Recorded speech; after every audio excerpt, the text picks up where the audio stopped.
I cannot believe we are having yet another weather event.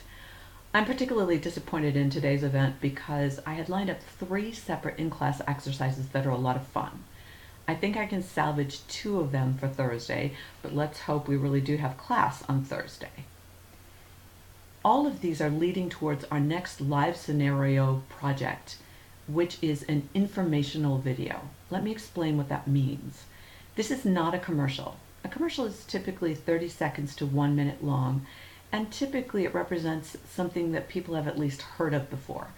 Your product is new. It's a new concept, so you will need a little more time to explain it. And frankly, your little startup company can't afford airtime, so you're going to have to turn to social media. I do want to be clear that this is not an infomercial. Infomercials typically last up to 30 minutes, and frankly, they make me want to bang my head on my desk. You don't want to go that far. So this is just a little spot, if you will, that will be about 2 to 3 minutes long. You probably have seen something like this. Some companies have these on their websites.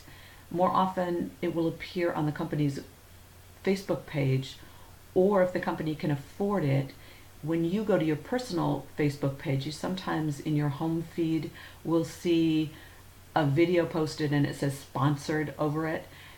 That's what we're aiming for, something that just makes your product known to people who may not have heard of it before. And of course they haven't heard of it before because you just invented it, right? This is not a high-tech kind of thing, so you're not going to be hiring actors, you're not going to have an elaborate set. But it has to be more than just somebody sitting in front of a camera like I'm doing right now and just talking about your product in a really boring kind of way. So you'll need to have some props, perhaps to show what your product looks like, or some graphics or something to make it a little bit more exciting. Your goal is to generate excitement and curiosity about this product. I want to be clear that not everybody on your team has to be in front of the camera. Some of the groups are a little bit large. With 5 people, you can't put 5 people on screen in 2 minutes. It just won't work, and it's jarring for the audience. So everyone has to participate, but you don't all have to be on screen. One person, for example, could be in charge of the props. Someone else might write the script. Someone else might be the pretty face. Someone else might be the video editor.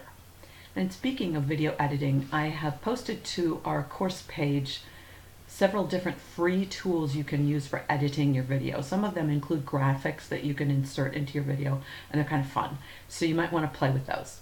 I also suggest that you go to Facebook and look for some of these informational videos so you can see what they look like and decide, hey, I think I can use that technique, or wow, that's boring, I'm not going to do that.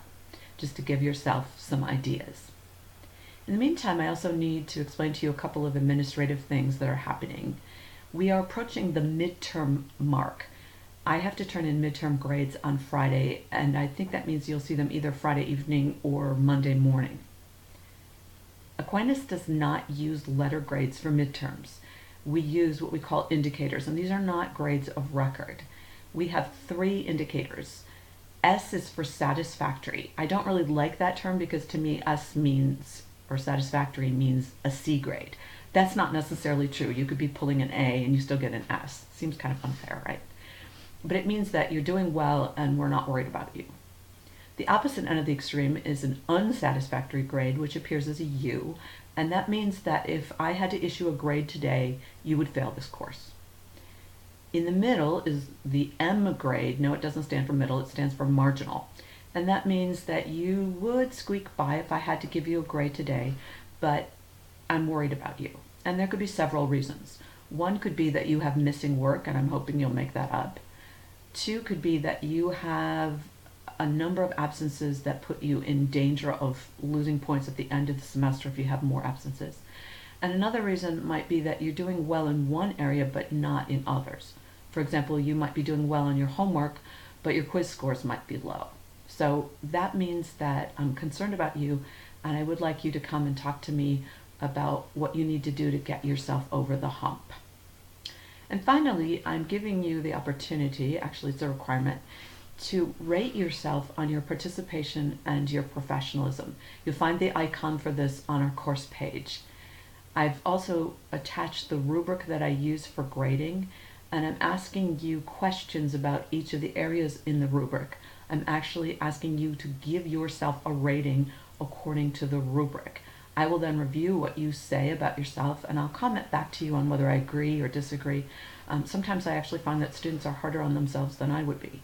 So I expect you to be honest in telling me what you've done in terms of your homework and how you feel that you've portrayed yourself as a professional in the classroom. I hope all this is logical, makes sense to you, and I look forward to seeing you on Thursday. Really, honestly, I hope we get to see each other. See you then.